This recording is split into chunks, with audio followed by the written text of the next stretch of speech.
अर्थात ते असे निकाल जे असतात लोकशाहीमध्ये, जरी लोकशाही या देशात राहिली नसली तरी लोकशाहीच्या नावानं हे निकाल स्वीकारायचे असतात आणि पुन्हा एकदा उभं राहायचं असतं.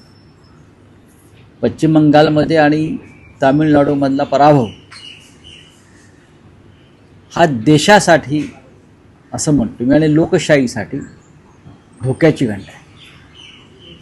या देशामध्ये कोणत्याही राज्यात किंवा कुठे विरोधी पक्षाचं अस्तित्वच ठेवायचं नाही ही भूमिका घेऊन जर सत्ताधारी पक्ष काम करणार असेल तर निवडणुका लढायलाच नको यापुढे विरोधी पक्षांना.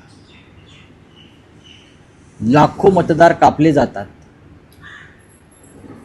राज्यातून आणि मतदारांची संख्या घटवून, कमी करून, कापून विजय मिळवला जातो. त्याच्यामध्ये निवडणूक आयोग सहभागी असतो त्या पापात, त्या गुन्ह्यात.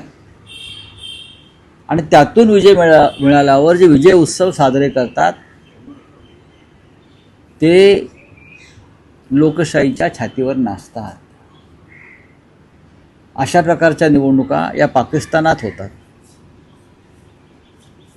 अशा प्रकारच्या निवडणुका रशियामध्ये होतात, पुतिन उत्सव होतो तिकडे. अन्य काही देशामध्ये होत असतील. अझरबैजानला मी अशा निवडणुका स्वतः पाहिलेल्या आहेत.